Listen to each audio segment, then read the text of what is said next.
అమ్మ ఖచ్చితంగా నిలబడుతుంది. ఆమెను గెలిపించుకోవాల్సిన బాధ్యత మనది.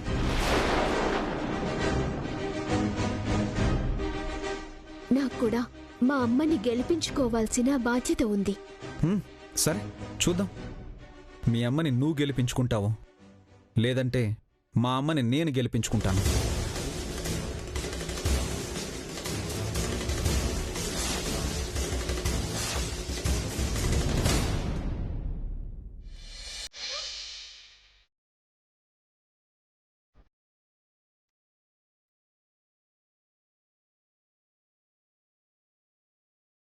అమ్మా,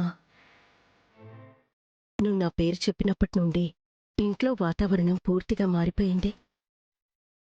నన్ను నిలబెట్టాలని చెప్పి ఇంట్లో వాళ్ళందరినీ బాధ పెట్టడం ఎందుకు? నేనేది ఆలోచించకుండా చేయననుపమ్మా. 4 రోజులు గడువడిగింది నా నిర్ణయం గురించి ఆలోచించడానికే. బాగా ఆలోచించిన తర్వాత ఈ నిర్ణయం తీసుకున్నాను. శౌర్యకి వాళ్ళ అమ్మ మీద ఉన్న ప్రేమతో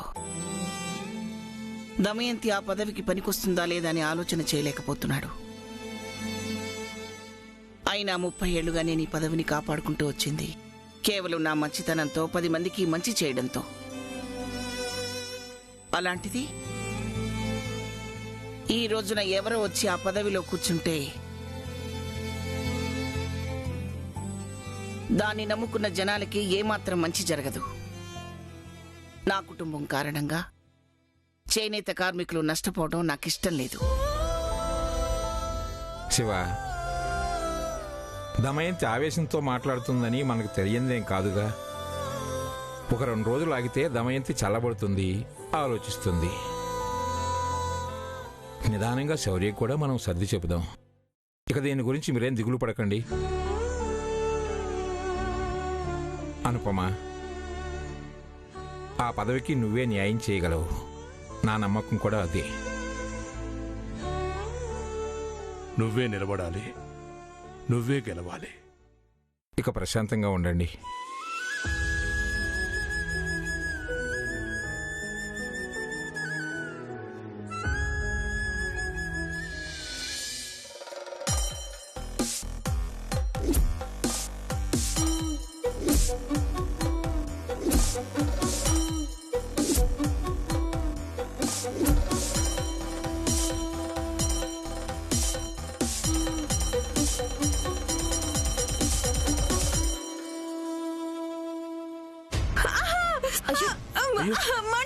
ఏమైందమ్మా? మంచినీళ్ళు తాపమ్మా.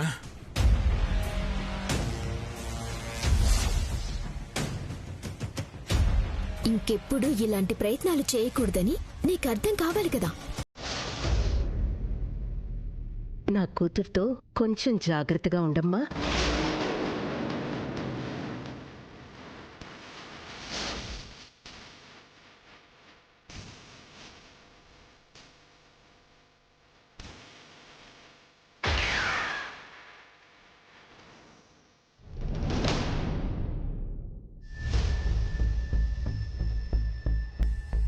సంపద, నేను నువ్వొదిలిన బాణాన్నని నువ్వనుకుంటున్నావు.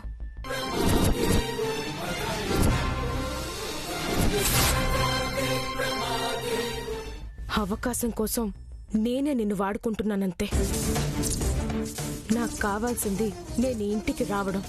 అందుకే వచ్చాను. అటు శౌర్యని, కళ్యాణిని ఏదో చేయడానికి నన్ను పంపించావని నువ్వనుకుంటున్నావు. ఇటు దమయంతి, పల్లవి వాళ్ల కోసం నేనేదో చేస్తానని వాళ్ళనుకుంటున్నారు. కానీ నేనిక్కడికొచ్చింది నా కోసం పనిచేయడానికి. ఈ ఇంటికి నా రూపంలో వచ్చింది నేను కాదు, శౌర్యం, మృత్యువు.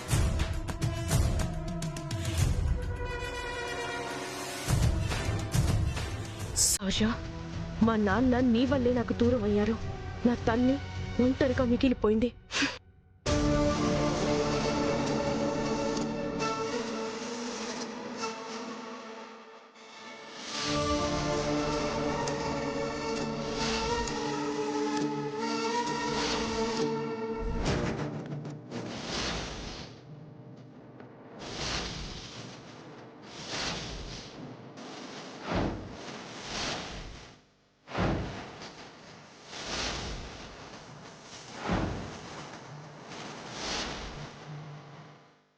కళావతి, కళావతి,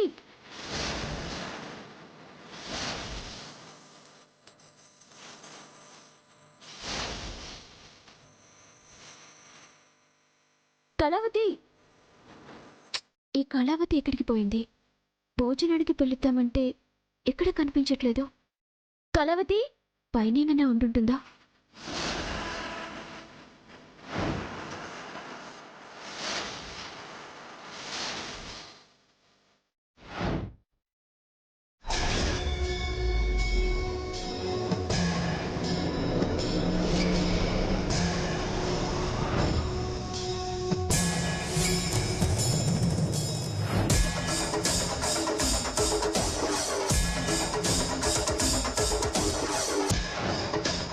కళావతి, కళావతి.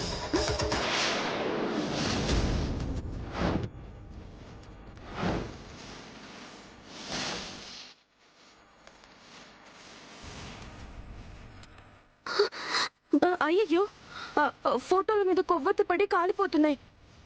అయ్యో,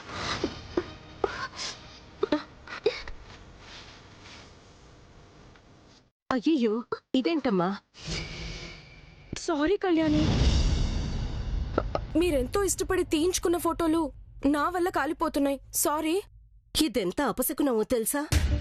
తనేదో అనుకోకుండా ఫోటో మీద కొవ్వొత్తి వేసేసిందమ్మా. పొరపాటునే జరుగుండొచ్చు, కానీ ఇది మంచి పరిణామం కాదమ్మా. ఇలా ఫోటోలు తగలబడకూడదు. అమ్మా,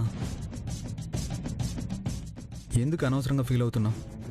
పొరపాటున జరిగేదానికి కావాలని చేసేదానికి చాలా తేడా ఉంటుంది.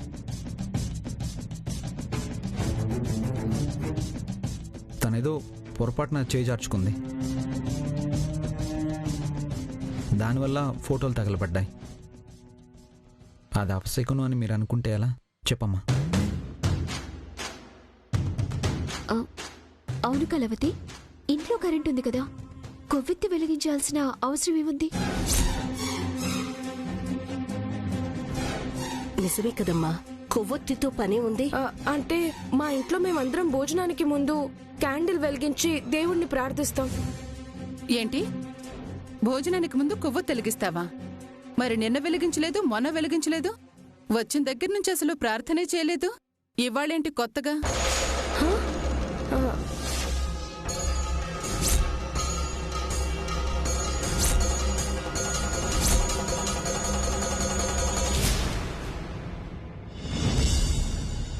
వచ్చినప్పటి నుంచి చేస్తున్నాను, మీరే ఎవరూ చూడలేదనుకుంటా. మా ఇంట్లో చిన్న బర్గర్ తిన్నా సరే పూజ చేస్తాం. నిజంగా. నువ్వు ప్రార్థనలే చేసుకుంటావో, పూజలే చేసుకుంటావో, ఇంకేవైనా చేసుకుంటావో నీ ఇష్టం. కానీ ఏదైనా వస్తువు పట్టుకున్నప్పుడు జాగ్రత్తగా ఉండాలి కదా. చూడు, నీ వల్ల నా కొడుకు ఫోటోలన్నీ కాలిపోయాయి.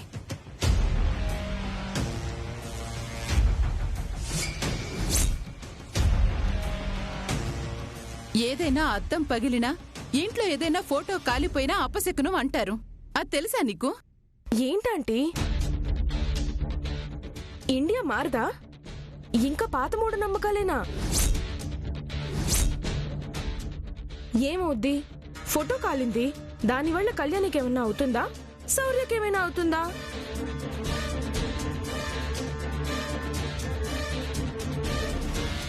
ఏంటి బావా, వీళ్ళేనా లేక నువ్వు కూడా భయపడుతున్నావా? పోలీస్ ఆఫీసర్ కూడా భయపడితే ఎలా చెప్పు? నేనేం భయపడలేదు, వాళ్ళే భయపడుతున్నారు. ఆఫీసర్కి ఏదో అవుతుందని భయపడాల్సిన అవసరం లేదు. ఎందుకంటే నా భర్తని కాపాడుకోవడానికి నేనెప్పుడూ ముందుంటాను.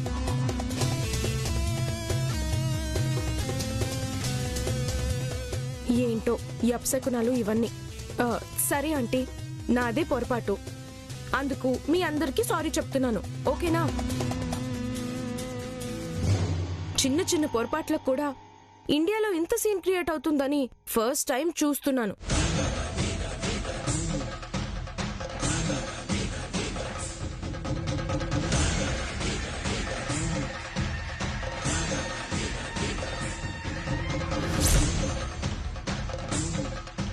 ఫోటోలు తీసిందే కానీ ఫోటోస్ ప్రింట్ చేయించిన విషయం కూడా చెప్పలేదు. ఈ ఫోటోస్ ప్రింట్ ఎందుకు చేయించిందో, ఎందుకు ఇలా కాలిపోయాయో ఏం అర్థం కావడం లేదు.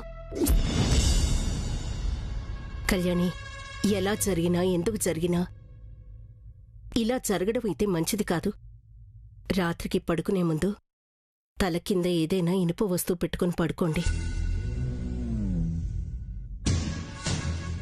దానివల్ల మృత్యు దోషాలుండవని చెప్తారు.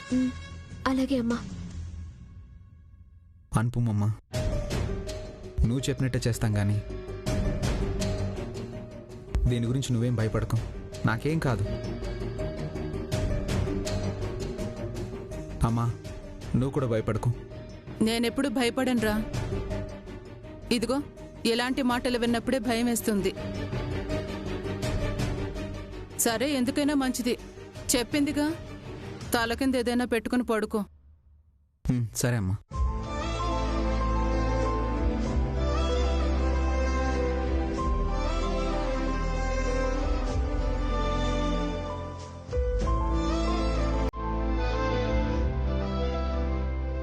ఏయ్, ఆగు.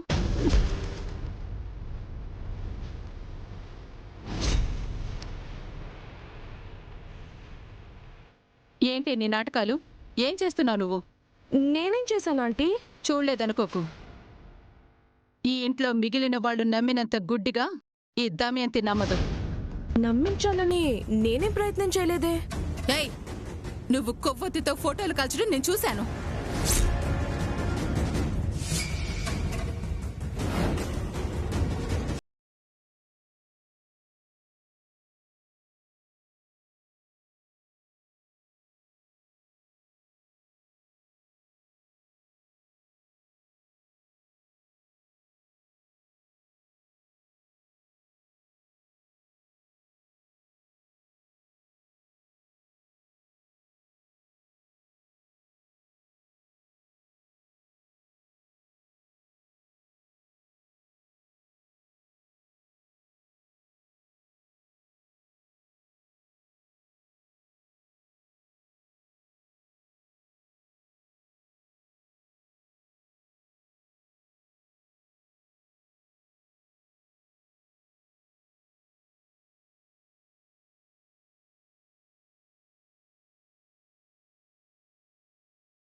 నాకేం అవసరం చెప్పు?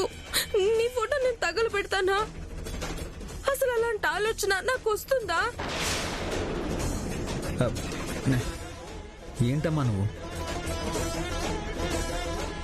అందరినీ బాధ పెట్టినట్టు కళను కూడా బాధ పెడుతున్నావా? తనేమైనా కొత్త నీకు? చిన్నప్పటి నుంచి తెలుసు కదా. ఏదో కొవ్వొత్తి వెలిగించింది, ఫోటోల మీద జారిపడడం వల్ల కాలిపోయాయి. దానికి కూడా కారణం చెప్పింది. మళ్ళీ పక్కకు తీసుకొచ్చి ఈ ఇంట్రాగేషన్ ఏంటి?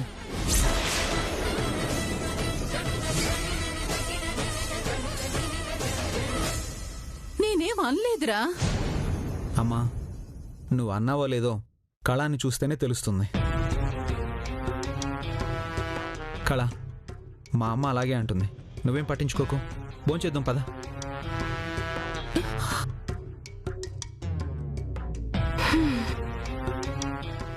నీ దగ్గర పేరుకు తగ్గట్టు మామూలు కళల్లేవే. నువ్వు కళావతివే. అయ్యో ఆంటీ, అలా అనకండి. కళావతి ఉన్న చోట ఏదైనా సరే కలకలాడుతూ ఉంటుంది. మరి అంత యాక్టింగ్ చేకే. నువ్వు మామూలు దానివి కాదని నాకు అర్థమైంది. నా ముందొక యాక్టింగు, నా కొడుకు రాకముందొక యాక్టింగు, వాడు వెళ్ళిపోగానే ఇంకొక యాక్టింగు. ఏంటంటే నేను బాధపడుతుంటే మీకు యాక్టింగ్ లా కనిపిస్తుందా? అంత అవసరం నాకేంటంటే? నాకేమైనా ఇల్లు లేకొచ్చానా, ఆస్తి లేకొచ్చానా? దుబాయ్ నుంచి వచ్చాను. ఏదో మన సాంప్రదాయాల్ని వీడియో తీయాలి, ఈ ప్రపంచానికి పరిచయం చెయ్యాలి అని. ఏంటిది మళ్ళీ మాట మార్చింది? ఏంటి దమయంతి, నువ్వు ఆ అమ్మాయిని వదిలిపెట్టవా? పొరపాటు జరిగిందని చెప్పినా ఆ అమ్మాయిని ఎందుకు అలా ఏడిపిస్తున్నావు?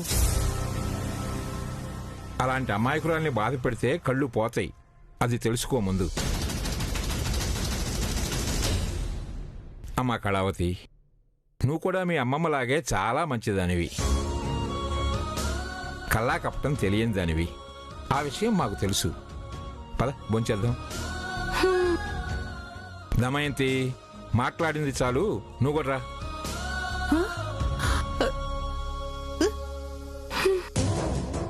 ఆంటీ, మీకో విషయం తెలీదు. కళావతి ముందు కాలు ఎగిరేసే మగాడే ఉండడు. అయినా ఒక విషయం మర్చిపోతున్నారు మీరు. నిన్ను అవమానించినా పర్లేదు గాని నన్ను అనుమానిస్తే నీకే నష్టం. నాకేం నష్టం? ఇప్పుడిప్పుడే కథ మొదలవుతుంది. కళ్యాణి శౌర్యాల మధ్య గొడవ పెరిగి పెద్దై నా మీద అనుమానం రాకుండా ఉండాలనే ఫోకస్ నా మీద పడకుండా ఇలా యాక్టింగ్ చేశాను. ఇలాంటి షాక్లు ఇంకా చాలా ఉన్నాయి. వాయిదాల పద్ధతిలో ఇస్తూ ఉంటాను. రండి, ఆకలేస్తుంది, భోంచేద్దాం రండి.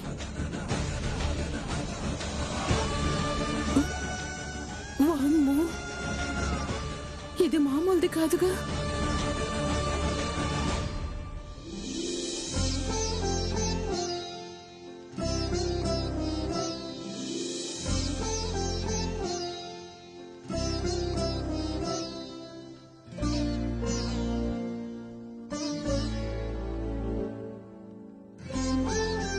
అనుపమా, ఏమిటమ్మా అలా ఉన్నావు? శౌర్య కళ్యాణిల ఫోటోలు కాలిపోవటం నా కపశకునంలా ఉందమ్మా. పొరపాటు జరిగిన దాని గురించి బాధపడటం ఎందుకమ్మా? పొరపాటున జరిగినట్టుగా నాకేమనిపించట్లేదు నాన్న. గాలి కొవ్వొత్తి కింద పడి ఫోటోలు కాలిపోయి ఉంటాయిలేమ్మా, దాని గురించి ఎక్కువ ఆలోచించుకో. అయినా అమ్మాయి చెప్పింది కదా పొరపాటు జరిగిందని. అది కాదు నాన్న, ఆ సంపద సిద్ధుల వల్ల నానా బాధలు పడి భర్త బ్రతికుండి ఆ విషయం తెలియక నా కూతురు వితంతువులా మారే పరిస్థితి వచ్చింది. ఏదో ఆ దేవుడి దయవలన మన శౌర్య ప్రాణాలతో తిరిగొచ్చాడు. అదొక పీడకలగా మర్చిపోవాలి. ఇంకా దాన్ని గుర్తు చేసుకోవడం ఎందుకమ్మా? అలాంటి పరిస్థితి మళ్ళీ రాకూడదని నా భయమమ్మా. చక్కగా ఉన్న జంట ఫోటోలు కాలిపోయాయి. అది నాకు అపశకునంలా అనిపిస్తోంది. ఫోటోలు కాలాయి అనగానే ఒక క్షణం నాకు అలాగే అనిపించింది.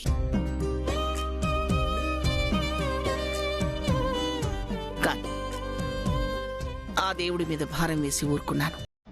అలా అని నా మనసుకి సర్ది చెప్పుకోలేకపోతున్నానమ్మా.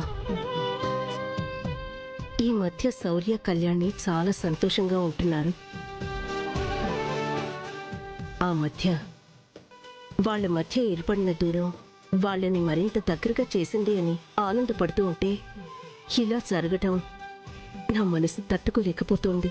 అనుపమా, మన రాత మన చేతిలో లేనప్పుడు ఏవేవో ఊహించుకుని భయపడితే ఆ భయం మనల్ని ఇంకా కుంగదీస్తుంది. అమ్మా అనుపమా, నీకు అది అపశకునంలాగా అనిపిస్తే పిల్లలిద్దరికీ దిష్టి తీసిపారాయి. ఆ పని చేయమ్మా. నిజంగా నువ్వు భయపడినట్టు ఏదైనా దోషం ఉంటే ఆ దోషం పోతుంది కదా. సరే అనుపమా, వెళ్ళి 2 ముద్దల అన్నంలో ఎర్రనీళ్లు కలిపి దిష్టి తీసిపడే. దోషం ఏదైనా ఉంటే పోతుంది. ముందా పని చేస్తే కానీ నా మనసు ప్రశాంతంగా ఉండదమ్మా.